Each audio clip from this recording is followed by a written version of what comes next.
Assalamualaikum warahmatullahi wabarakatuh. Yang terhormat Ibu dosen perilaku organisasi dan teman-teman kelas 04 SAKP 010 yang berbahagia.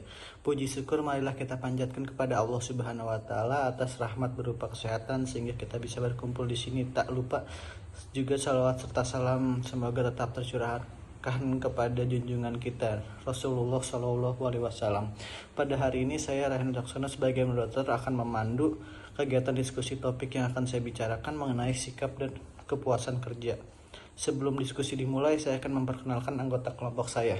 Ya, pertama adalah saya Raihan Wicaksono dengan NIM 2010-11-2016-07.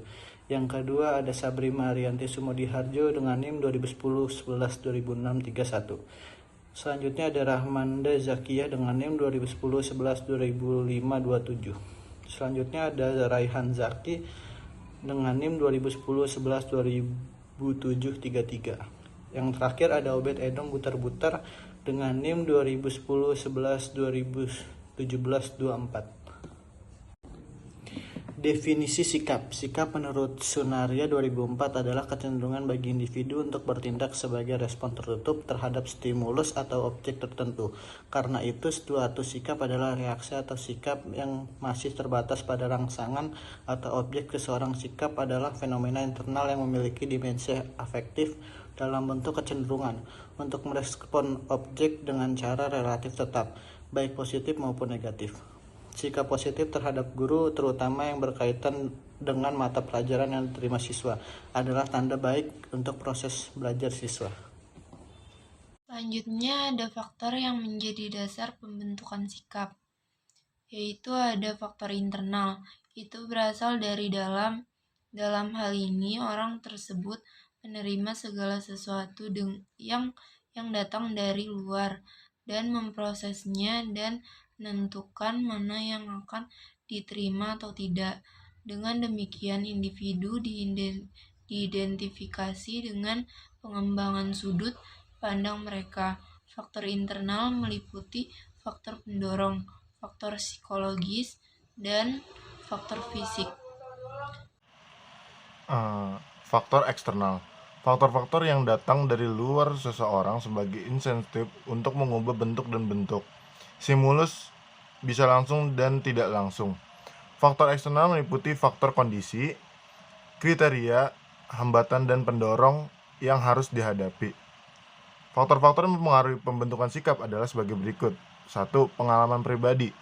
Jika tersedia cukup makanan berbeda, orang biasanya tahu dan lebih suka makanan. Hal ini disebabkan oleh hal berikut. Pengalaman pribadi adalah apa yang kami rasakan yang akan membentuk dalam mempengaruhi apresiasi anak dalam memilih makanan ringan. Kedua, faktor eksternal. Di antara orang-orang biasanya dianggap penting oleh individu adalah orang tua, orang-orang di status sosial yang lebih tinggi. Teman sebaya, teman dekat, guru. Secara umum, anak-anak cenderung memiliki arah yang sama berkaitan dengan orang-orang penting. Pengukuran sikap. Dalam hal komponen sikap, ada 3 jenis komponen, kognitif dan efektif. 2 domain dijelaskan sebagai berikut. Yang pertama, komponen kognitif terkait dengan kepercayaan, ide, dan konsep. Komponen efektif yang melibatkan emosi seseorang. Definisi kepuasan kerja. Menurut Hasbuan 2013, kepuasan kerja adalah situasi emosional di mana pekerja Anda dimenangkan dan diterima. Kepuasan kerja dari pekerjaan adalah kepuasan kerja yang dia nikmati dari pekerjaan dengan hasil yang dicapai. Penempatan, pemeliharaan, peralatan, dan lingkungan kerja yang baik. Kepuasan kerja adalah kepuasan kerja yang dicapai di luar tempat kerja dengan menilai imbalan hasil sehingga memenuhi kebutuhannya. Baik, selanjutnya yaitu teori kepuasan kerja.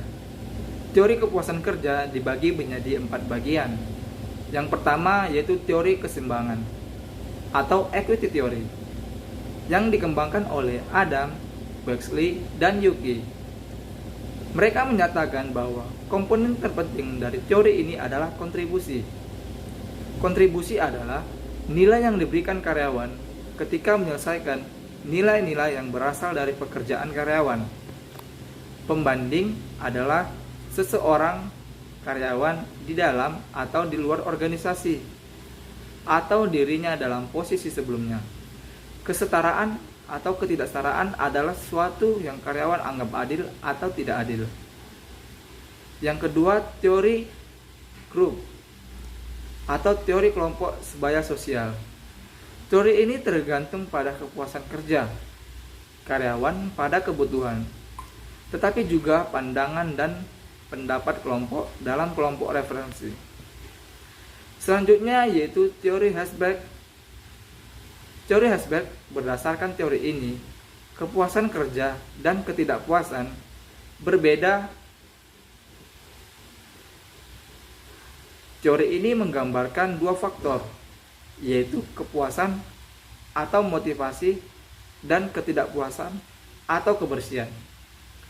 Yang keempat, teori harapan Fromm. Teori harapan Fromm menjelaskan bahwa motivasi adalah produk dari bagaimana seseorang menginginkan sesuatu dan bahwa peringkat seseorang adalah panduan untuk kegiatan tertentu. Saya sebagai moderator mohon maaf jika ada kesalahan. Wassalamualaikum warahmatullahi wabarakatuh.